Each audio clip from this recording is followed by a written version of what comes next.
I'll be reviewing the Keenstar Food Dehydrator. Here's the model number. Real quick, let's go through the user manual. If I can get the pages turned. Here's the table of contents. Here's the wattage on the unit in case you needed to know. Here's your standard safeguards, and you can pause this video at any time.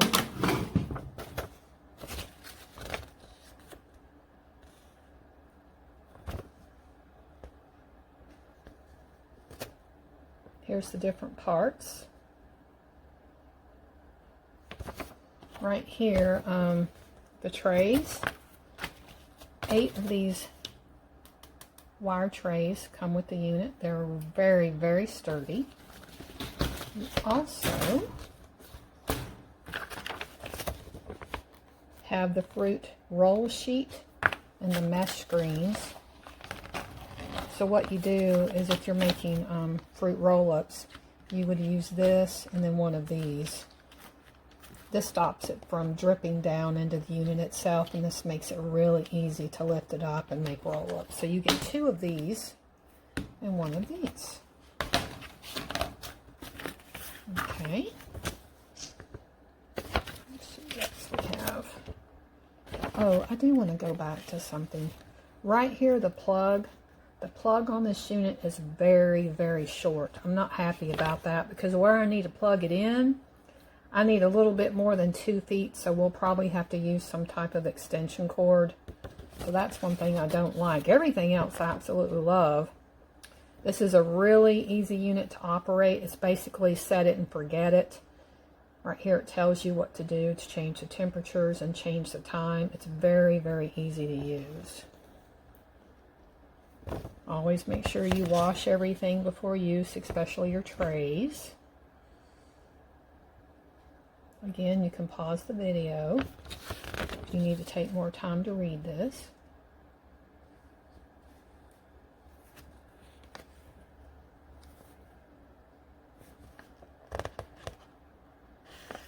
Here's some troubleshooting things you can look at if you're having a problem. And here's a few blank pages that you can take notes. They do send you a warranty card with this unit. Alright, here's the dehydration guide. Here's the table of contents here.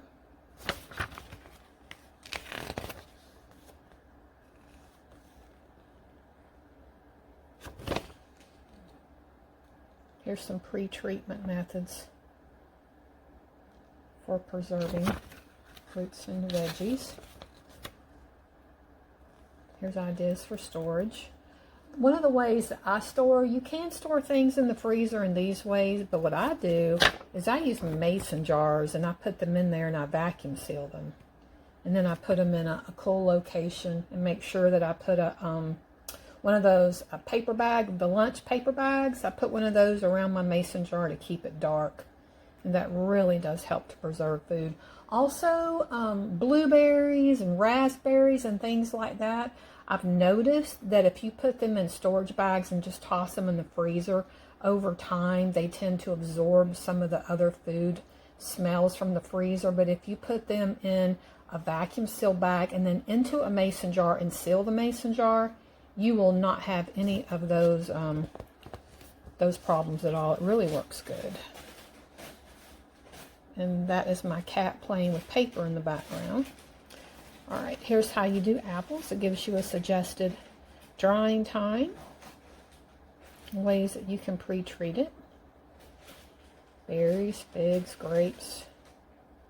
I apologize, this is not coming in focus better, but there's so much to a page. Alright, here's some ideas for vegetables. I have an herb garden and I'll be doing a lot of dehydration of oregano and thyme, and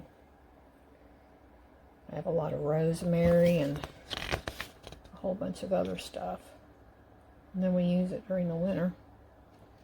And then if you want to make beef jerky or dry out some other things, there's a way you can do that. I hadn't thought about doing nuts and seeds. I guess you can. Here you go. Here's your herbs. Yeah, I've got basil, cilantro, fennel. I have a lot of fennel. Tons of mint. Yep. This tells you the time of year that these things are available. Not that that's always true, because the zone you live in makes a big difference in how things propagate. Here's some questions and answers. And I think that's the end. And again, there's a few pages here for you to make notes. All right, so let me get the unit turned on and I'll show you how to operate it. Here's something else I wanted to show you. See right here, the tray.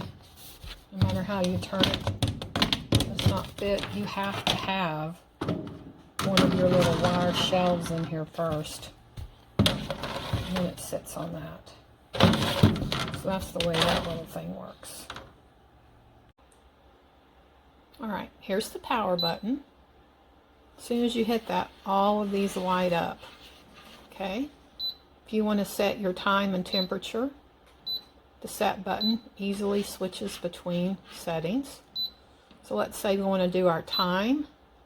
Every time you hit the up button, it increases by 30 minutes, or the down button decreases by 30 minutes. So let's say we want to do some beef jerky. We're going to start out at 8 hours. Now let's quickly switch over to the temperature. This goes in 5-degree increments. 165 sounds about right. And the unit automatically starts by itself. You don't have to do anything else. It'll just start working and slowly count down. When it's done, it does go off on its own, or you can just turn the power button off to shut the unit down. It's very, very easy to operate. That's about it.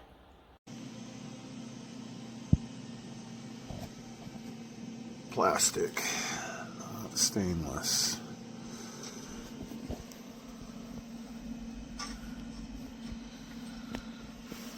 This thing smells like plastic.